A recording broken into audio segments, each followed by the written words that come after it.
If I wanted to make $10,000 a month with Faceless YouTube, but I only had 2 hours a week to work on my channel, here's the exact system that I would use. Now, you're probably thinking to yourself, Adam, how do you even know that you can build a channel and run it successfully with 2 hours per week? Well, you can see that I've had numerous five-figure months with Faceless YouTube. And I started, there's the young buck me, working my corporate 9-to-5 job in management consulting, working 50, 60 hours per week. So when I started Faceless YouTube, I was kind of forced to having to make my channel work with a very low amount of time. And now I didn't just do it for myself, but I was able to help my students like Diego, who works full-time, scale his channel to $20,000 per month, and Yan, who works full-time, scales channel to $30,000 per month. So I've been able to scale channels with having little time investment, so have my students, so you're in for a good one here. So what we need to think about when we're growing a channel is how we can approach all of the different components. So I want to remind you what components are required to run a channel, and then I also want to break down your time commitment towards each one of them as you're going about your journey. So within the system I'm about to share with you in this video, I want to share with you the fact that you're going to have ideation, titling, thumbnails, script writing, voiceover, editing, and analysis. So for the ideation, you're going to be probably spending about 30 minutes per week on this. For titling, about 15 minutes, thumbnails, 30 minutes, and then the script writing, voiceover, and editing, we're going to be using one single tool to do this, so that's why it's going to take about 15 minutes combined. And then analysis of your channel's results and progression is going to be about 30 minutes. So that equals 2 hours per week. Now you're probably thinking, Adam, I don't believe you. How can you run a channel with this little amount of time investment? You can do it. Now, this is assuming you're uploading one video per week, which is typically what I advise my students do because it allows you to learn with the lowest risk and time investment possible, but still gain traction on your channel. So let's dive into what your time breakdown is going to look like. So the first thing is going to be the ideation process. So one of the most important aspects of succeeding with a channel is making sure you know what topics to create videos around for your channel. So we want to identify role model channels within our niche to speed up the process of finding topics. And we want to identify those high demand topics that are going to give us the most return for our investment. So my recommendation is that you identify 3 to 5 role model channels in your niche so that you can use those channels to help guide your ideation process. So let's say that we have decided to pursue a niche that focuses around cars. Now, I want to make this process very simple for you. I like to use TubeBob to come up with channels. Let's say I've done the filtering on niches and I've come up with this one. What I can do to find multiple role model channels is I can just hit the similar channels button. And what this is going to do is it's going to find similar channels to this one. So I can find all these role model channels that I can then use as inspiration for my topics. So moving on, what are we going to do then once we have a role model channels? And if you don't want to use that tool, you can just simply search your keyword. So in this case, retro cars, you can just search that on YouTube. You'll find channels that way, but this is just an easier system. And if time is of the essence for you, well, you obviously want to do things as fast as possible. So we're going to pair vidIQ with our role model channels to come up with topics. So I want to talk you through this because knowing the tool and understanding the process are two different things. So let's say that we've come across this channel Rare Cars, and we actually can see it here from our results. So that pulled up this really great channel.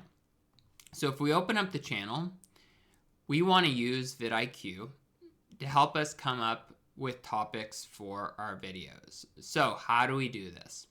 We want to really be targeting in-demand topics that people are currently consuming right now, because there could be really high outlier videos on these different role model channels, but if it's a really overly done topic, it's kind of outdated, it's kind of old news, no one's going to watch it if you release a video on it.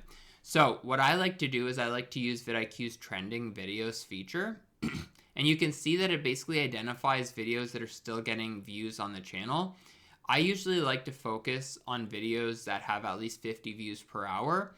That's going to show a pretty strong demand for the topic still. So for example, the strange football-shaped Lincoln that terrified Mercedes. So what does that tell us? We can see that this particular video is a month old, still getting almost 100 views per hour. That's showing that there's demand for this type of video. And we can see that the video is a month old, which means that it is an evergreen topic. I don't suggest going after topics that are only a couple days old or released that day, because obviously the view per hours is high because they're new videos, but looking at videos that are a little bit older, right? So this is a good example. Let's just pretend the viewership was a little higher. This insane Corvette was too fast to advertise. Let's say that's a really popular video. Okay, fantastic. We obviously see that there's interest for cars that are too fast to advertise. Sometimes you can just do one-to-one and just create the video yourself exactly how it was on the other channel. Same title, same topic, etc. Because you're going to have different ways to present your ideas. But also you could say, well, this insane Corvette was too fast to advertise. Maybe you can make another video. This Mustang was too fast to advertise. So think about how you can basically use the interest of people in cars that are too fast to advertise and then kind of remix it or emulate it for your channel. Okay, so sometimes you have to think outside the box a little bit to get the results, but we ultimately want to see what people are interested in watching. So how do we do that? We use vidIQ. So imagine you just did that process. It took us just 1 or 2 minutes together. That's what your ideation process is going to look like each and every week. The one other thing I would recommend that you do is, if you're going to make a video like, when Dodge built the Ford Lightning of the 60s, maybe you want to make a video on built the Ford Lightning of the 70s or cars of the 70s, 80s. Just do a quick search to see if the topic you want to create a video around has already been done. If there's tons of supply in the market of videos, probably just avoid it. It's going to be too competitive and too saturated. But if you're one of the only people creating a video on it, that's a positive signal that you can tap into a market where there's high demand and low supply, and that's really where you want to be. Okay, so hopefully that is clear for you. Now let's move on to the titling process. So we want to identify high-performing titles and generate different title options based on those outlier videos using high-performing titles. So my combination that I use as someone that's running channels on less than 2 hours per week is using Crater Hooks and ChatGPT. So Crater Hooks is going to be used for inspiration. ChatGPT is going to be used for iteration. So if we take a look at the Crater Hooks newsletter, it is absolutely free, so you're welcome. We can see newsletter editions that are showing different high-performing titles that are being used on YouTube right now. So if we take a look at these, you could say, pick one of these 10 hobbies, your life won't be the same. And we're seeing why it works, what elements make it work, and how to use the framework, and different examples in different niches. Why you want to use a resource like this is basically to see what's working in the market, because similar to how different topics tend to trend and different niches tend to trend, titles tend to trend as well. And if you can latch on to some of those, you're likely to get better performance. Now, if we take a look at these different options, one of them is everyone laughed at his useless tunnel until the blizzard hit. Look at that hook score, very high. Here's why it works, so on and so forth, right? So in theory, we can use this for our channel. So let's take a look at this. Let's open up ChatGPT here. And what you can see is, use this title framework to make 25 titles for a video about the 1969 Ford Mustang. So let's say that's one of the topics that we want to create based on our vidIQ methodology. Okay, everyone laughed at his useless 1969 Mustang until it embarrassed supercars, right? So what we're doing is we're seeing, okay, this title format works really well. Now let's just apply it to the type of video that we want to make about the particular car, whatever the case that people are clearly interested in based on our topic research. So why are we using ChatGPT? Number one, it's free to use. Number two, you're probably already using it. And number three, it's going to make it so easy to come up with different iterations upon which you can use for your A/B testing on YouTube. So that's how you're going to create titles. You can see that takes literally 2 minutes and you're done. Now let's talk about the thumbnail process. So it's probably going to take you about 30 minutes to do this. There's a little bit more work involved than coming up with titles, but don't worry, it's still a very easy process that you can manage within your 2 hours per week. So you're going to want to identify high performing thumbnails and create 3 iterations per video for A/B testing. So how do we do this? We do the same process as with the topics and the titles. We identify the role model channels in the niche, and we see what designs are working. So I want to do a bit of an analysis with you on this particular niche that we're looking at, which is the retro cars niche. What's working, right? Well, you can see a lot of the outlier videos have bright red colors, very easy to see text. We can see here that the text is 4 words or less. We have some arrows pointing at things of interest.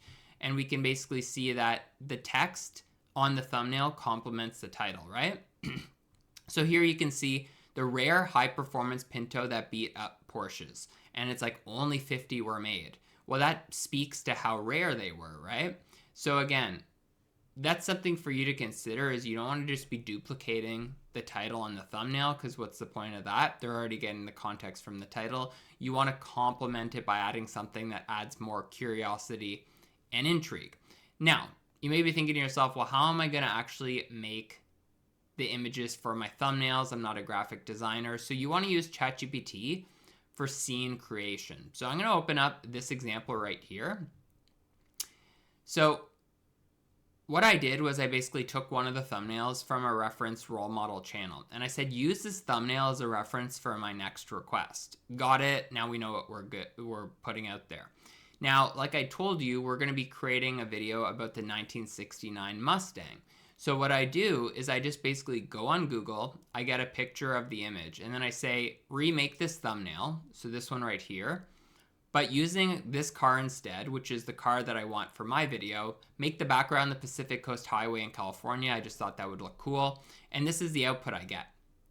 Pretty great, right? And that takes no design skills. It's free to generate, and I'm good to go.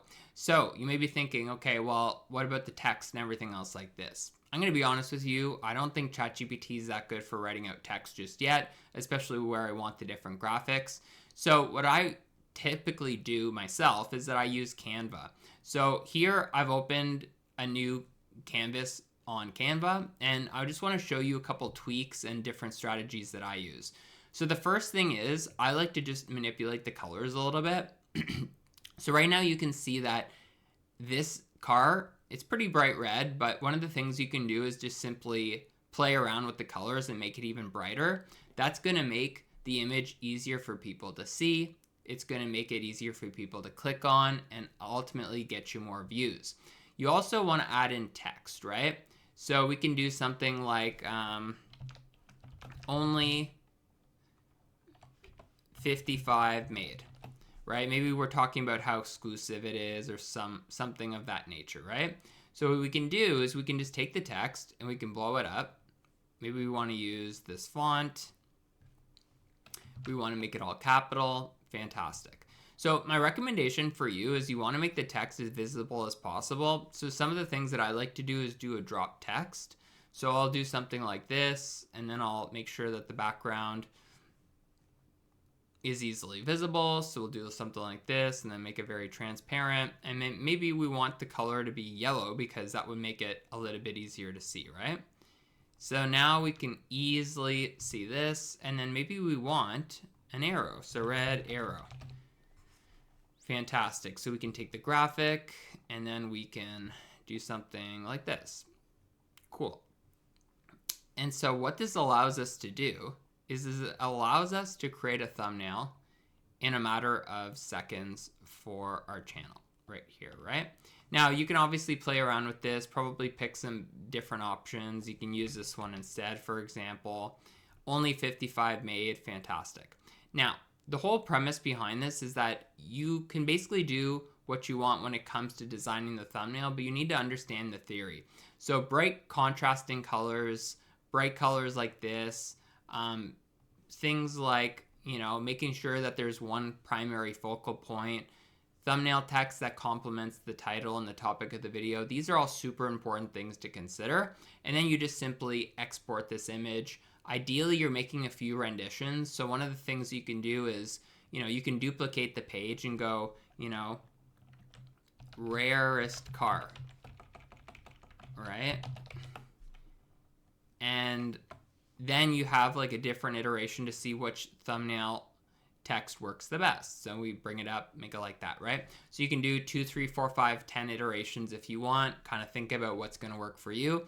But as you can see, the mechanics of this is something that anyone can pick up in about an hour's time, understand what the process looks like, and go from there. So the thumbnail design is a very simple part of the process. However, you're probably thinking to yourself, okay, that's the easy part. What about producing the actual videos?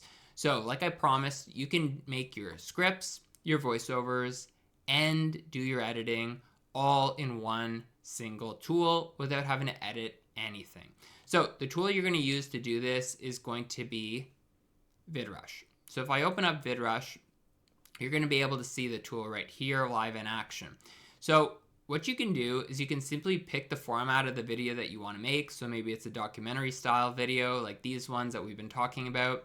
Maybe it's a top 10, other formats coming soon. You select your model. And then all you need to do is select the duration of the video. And then you just basically walk through, I want a video about X topic. Here's what I want it to include. I like to use ChatGPT to give me some more context about the topic so I can feed it in here and kind of play around with the storyline a bit. And then what's going to happen is that after you put in your prompt, something like this, you're going to basically see the video starting to get produced. So what's going to happen is that it's going to do the research, create the script, create the voiceover, and then it is going to edit the video for you. Literally, you don't have to edit the video at all. You're just going to get a final output. Now, before you output it, you can obviously look at what it's going to look like. So typically what I like to do is make sure that the first 30 seconds look reasonable. Again, you can review it and then render it. If you want to make changes to the timeline, you're more than welcome to do that. Personally, I feel like the tool works well enough where it's not worth my time to start playing around with things. And if you're trying to do this with less than 2 hours per week, definitely you want to just take the easiest approach possible. Now, the thing is that you need to allocate some time towards analysis. So my recommendation is you look at your channel as you keep progressing forward at a channel level, a video level, and then identify the highest leverage opportunities to double down on so you get as much progress as possible. Because sure, you're only spending 2 hours a week, but you want to get something out of it. So I would look at the videos that you're producing, look at the first 30 seconds retention. If you're losing a lot of people, maybe you have a very weak connection between your packaging and then the intro of your video. If you're losing people throughout, maybe you have some issues with your editing. Maybe your script writing needs to be improved. Again, you can edit the script, you can pick the voice that goes along with your videos, and you can definitely make adjustments to the packaging of your videos using these AI tools. So you want to think about that. Then you want to look at the results of this A/B testing. Because it's so easy to create components, there's no reason you shouldn't be A/B testing. Find what's working, what doesn't, and then double down on that going forward. You also want to look at your channel from a channel level perspective, so that zoom out, right? Not just at the video level. So you want to look at when people are watching. My recommendation is just upload whatever time works for you for the first dozen or so videos. Then start to look at when people are watching. And I recommend releasing videos roughly 1 or 2 hours before your audience comes online. That's going to allow your videos to get the most views initially as possible. Positive signal to YouTube, greater chance that they're going to release videos out to more and more people. Also, you want to look at the demographics on your channel. So if we're creating videos around cars that just came out right now, or maybe we're running a channel around retro cars and we're trying to focus on, that older audience, that's going to make sense. But if we're trying to release cars that are only going to appeal to younger audiences, but our audiences are rather old, there's going to be a disconnect. And that's going to either cause us to start attracting younger people, which may or may not be what you want, or you're just going to get less viewership because the people you're already serving are not going to be interested. So this is one of the most underrated aspects of the analytics that people don't understand. But think about it. If you're targeting people that are over 50 and all your whole audience is, under 25, you're basically going to be serving out your video to your audience. They're not going to be interested in the topic, and then they're not going to click. And if YouTube's like, well, your subscribership doesn't even like to click on your videos and watch, why would we send it out to more people? It's going to hurt your channel. Finally, as you start releasing videos, just look at which videos are doing the best on your channel. So what topics, what packaging, and just double down. There's nothing stopping you from reiterating a topic 2, 3, 4 times on a channel. Obviously, add some unique insights, maybe change the format just slightly. But the whole point is that you want to be making the best educated guesses with your uploads possible. And part of that is just simply doubling down on what works. And if you want to learn how I've made hundreds of thousands of dollars with faceless YouTube channels, click on this next video.